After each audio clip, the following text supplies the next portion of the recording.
Hey everyone, Sandy here with Bella Rose Quilts. Well, we made it through getting all our pumpkins done. Now we're going to work on the sashing and these little teeny cornerstones. They're super simple. I give you some good tips. You want to use your seam-aligned glue on these. And then it goes together pretty quick like. And so let's get started on the sashing. So I went ahead and I marked my sewing line on the back of each of the squares. And then I'm going to take my precision piecing glue here, and I'm going to stick a couple dots on each corner. And typically when you use this glue, you're supposed to set it with the iron, but if you're using the heat erasable pen, you can't do that. I just give them a few seconds to dry and I push them down.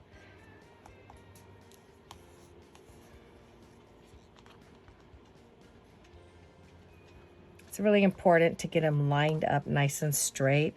It's easy to make some really kitty-wampus looking squares if they're not. So these are the cornerstones that go on the sashing.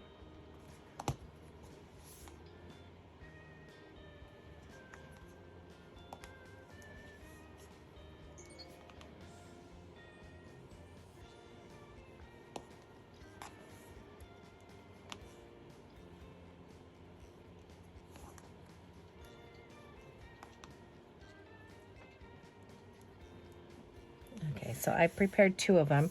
Now what I'm going to do is I'm going to go over to the sewing machine, and you can either chain piece these, you know, one right after the other, but I like to go all the way around and sew each one, and I'll show you how I do that. Okay, so I have all of these glued on. One of the things when you use the precision glue is you're supposed to press it and set the glue, but I don't do that because it will take off my marks.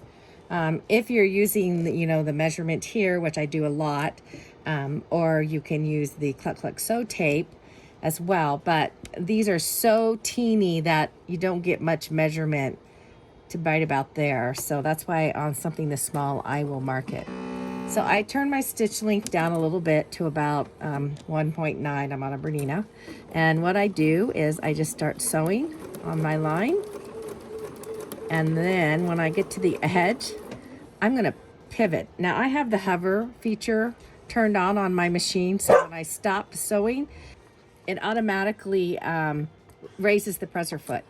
So I pivoted it. Now I'm going to go around this way, and it's going to raise. And if you have a knee lifter, this is a great time to start learning to use your knee lifter. Stopped.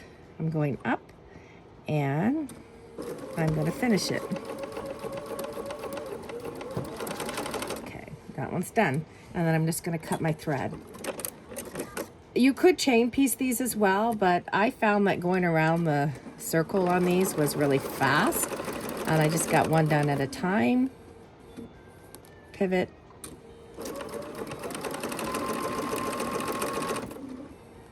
Pivot.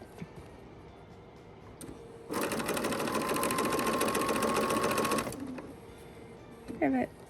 And then the last one. So normally I'd go much faster. I'll cut my thread, and then I'm going to press my seams. So I pressed all of my seams out towards the edge. You don't want to do this. You just want to press. And then when it's done, I'm going to put my clappers on because they are really small and I want them to be nice and flat. So, helps if I turn my sign over the right way. Take my clapper up. Look how nice and flat those are. Now what I'm going to do is I'm going to trim off the edges here, and I'll show you how I trim these up. So now I'll show you how I trim these. I'm going to just cut a 1/4 inch seam. You know, you can use your ruler and do this.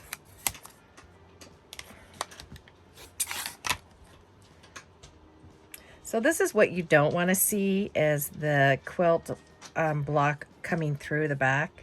You want to see it look like that because we can always trim it down. So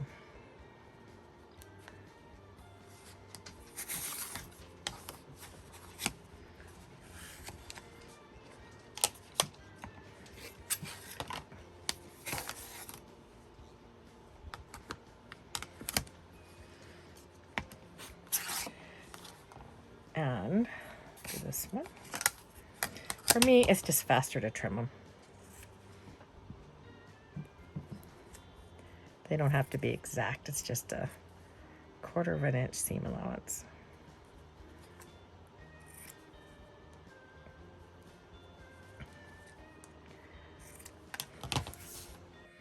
What I'm going to do now is I'm going to line up through the center of the block each way.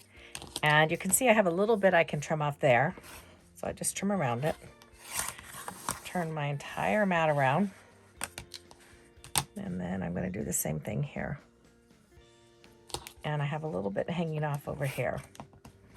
And you can see now I have a pretty perfect little block. You can see the little edges that, you know, we're hanging over. I'll do this one. Line up the center of your block and the center of your block, whatever that measurement is of what you're making.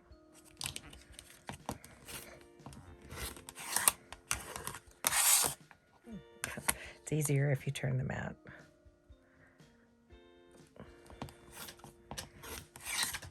Now I have 2 perfect little cornerstones. And once you get the seam allowance in there, it'll be really a cute little baby snowball. Adorable. Okay, now let's show you how to sew these into the sashing. So this is how I have mine all laid out. I have them marked with alphabetes and they're clipped to each one of the rows. So then as I sew them, I'll show you how that works. So I have all of my sashings laid out in the order that I want them, and each label is marked. Row 1, row 2, row 3, row 4, and row 5. So the way I do this is, I don't like to get them out of order. So I will take, this is row 1. Oh, actually row 2 because I already sewed row 1. This is row 2 and it's marked so I don't confuse it. And I sewed the first 2 on. Now I'm going to sew another sashing strip. Sometimes it's hard to tell the right side of the fabric with this. And I sew it on. Then I will take this piece right side up and turn my cornerstone on top of it, right sides together. And I will sew it. So then I cut the thread there, open it up, put the next sashing strip on top of it, right sides together,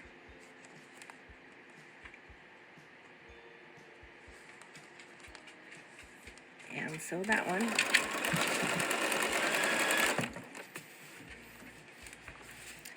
Turn right side up, next sashing strip. Just got to corn off the cornerstone. Let me cut that off. Right sides together.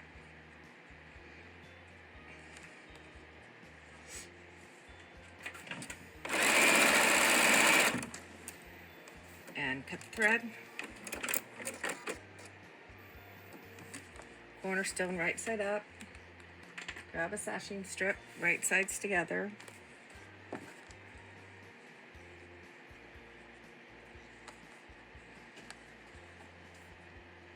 I'm not using pins.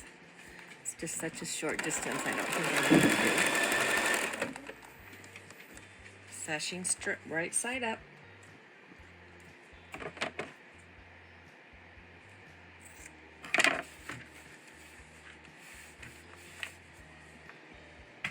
Cornerstone on top of it. Oops, I missed another one.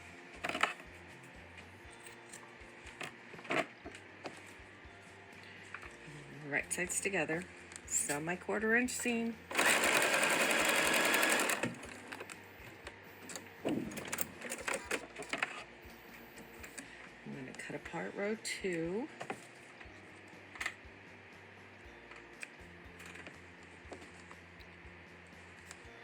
And they all stayed in together. And then I just fold it and I lay it back on my design board. Hold it like this, the number up, and that's row 2. And then when I start row 3,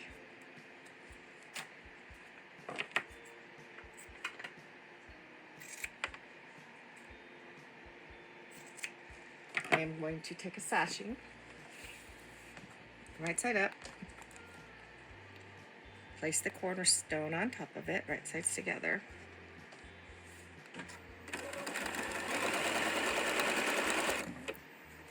And then I'm going to whip this around, right sides up. This fabric's so difficult to tell if it's the right side up. And so my next cornerstone to it.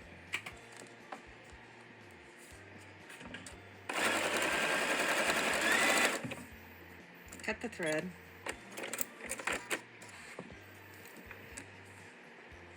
Another cornerstone. Right sides, or sashing, right sides together.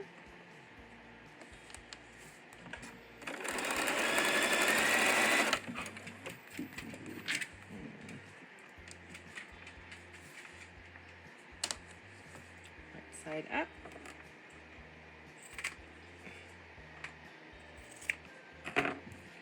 Right sides together. I'm going to go back and put that this is row 3 right here on my alphabet, so it doesn't get, you know, confused when I finish this. And then this one here, I'm going to cut. Take my next strip. I can't believe I forgot to cut all these off.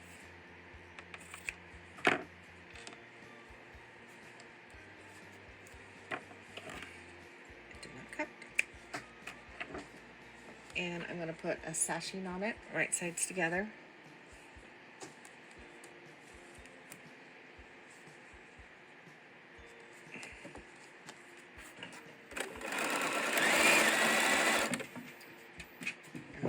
Right side up, cornerstone on it, and just continue until you have all of your rows done. So when I'm going to sew my rows together, I stack my strips up with block 1, block 2, block 3, and block 4. And what I do is I lay block 1 down on the sewing machine like this, and I put my strip, my sashing strip on it. Sorry, I'm trying to hold the phone and put this together, and then I sew it on like that. And then after I sew it on, then I take this next block and I put it right sides together with the strip after I flipped it over. And then I sew that on. So I'm going to record it so you can see how I do it. I just wanted to show you how I set it all up. Okay, so I have my first strip right sides together, block 1. I pinned it in 5 places, beginning and end, and in the middle. And now I'm going to start sewing.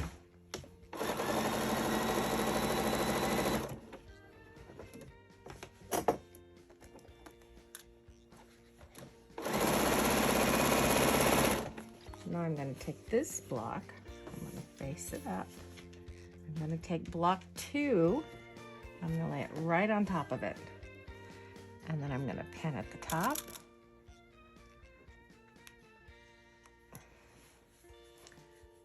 And the bottom.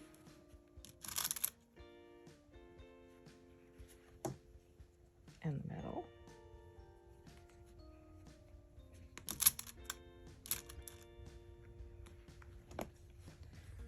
And in between.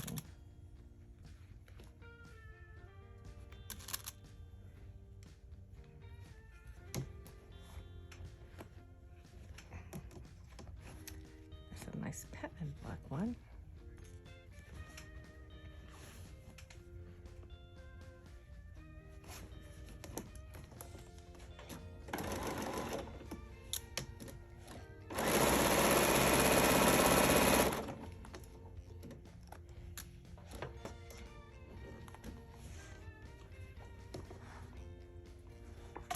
Now I open it up and I lay it with the last block on the top, which is block 2. I'm going to put right sides together with my sashing strip, pin, and I'm going to do the same thing with the last 2 blocks, block 3 and 4. So I sewed my row together. This is row 1, and I put a sashing here, one between 1 and 2, one between 2 and 3, and one between 3 and 4, and then one on the end. So what I have here, this is the top row of sashing that has the cornerstones. And I want to point out that I pressed all of my seams towards the sashing. And on this one, I pressed my seams away from that little circle cornerstone there. So what I'm going to do is I'm going to pin these together, and these should nest with each other really nicely because the seams are opposing.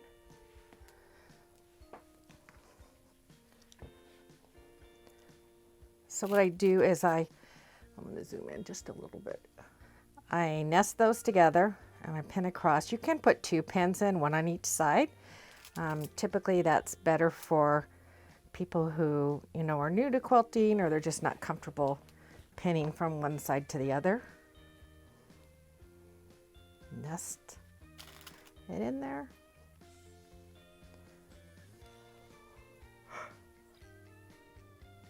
Oh, sorry, I'm yawning. Okay. And then I'll do just like I did before. I'm going to pin in the middle and then on both sides.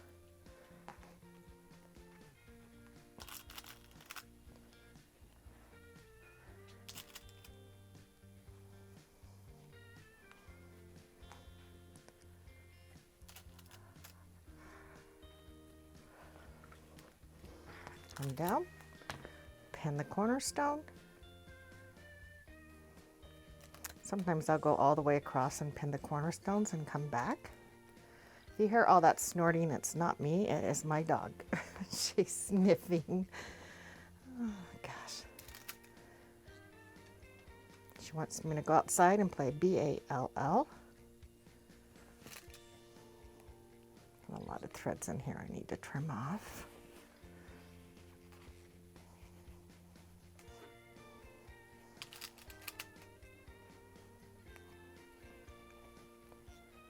Match the ends up.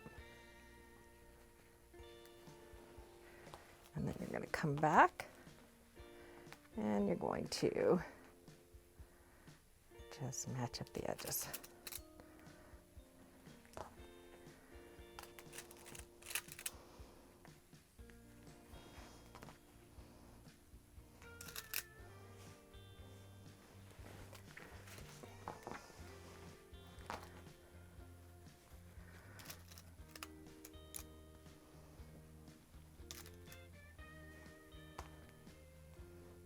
Lots of shredded fabric here.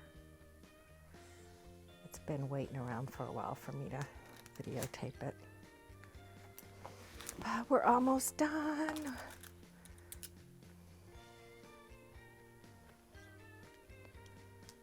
So now I'm going to go sew this together with a 1/4 inch seam all the way down from beginning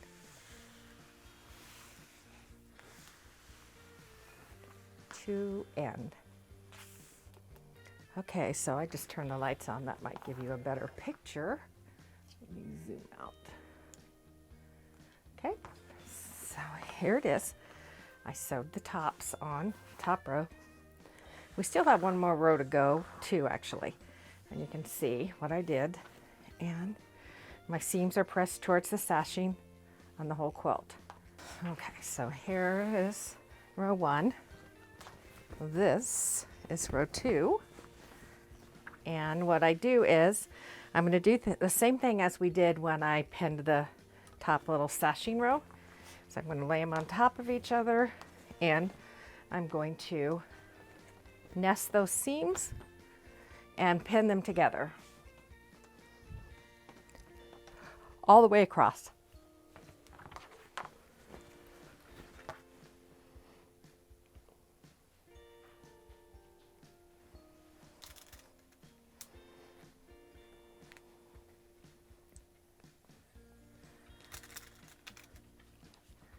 Match the edges here. Sometimes these little cornerstones can be a little kitty wampus. So when you sew them, you'll want to trim them up to size when you sewed them in the beginning. My machine cuts threads about that long, which is fine with me.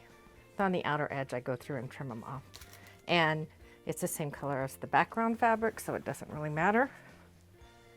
If it was not, I would probably be running around trimming them off. What you don't want to do is see the threads through your fabric after it's quilted.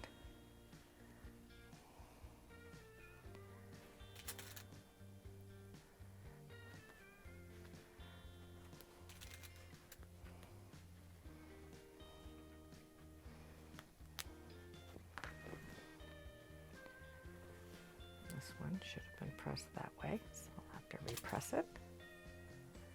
And I will pin in the middle, and then I will sew it together. Pin in between each one of these and then go sew it together. So here's my top half with 2 rows. And then I always sew the top half of the quilt together and then the bottom half of the quilt together. And then I attach them in the middle. It's just easier to manage that way. So here's the bottom half. And what I do is I fold the top half on top of the bottom, just like this. And I'm going to pin it. And then I'm going to sew them together with a 1/4 inch seam. Make sure your pumpkins are all facing up. Again, the seams nest.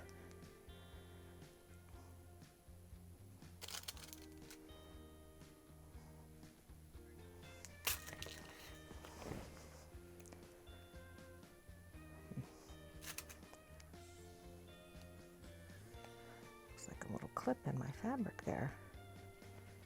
I have to swap that one out.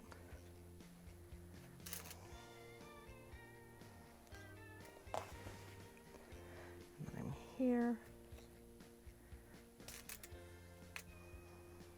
I'm going to pin the end. See how it's kind of a little bit bigger? It's because of the sewing on the quarter triangles. Probably didn't square that one up. Okay. And I'm going to pin this one. And then I'm going to come back, pin in between, and sew the 2 rows together.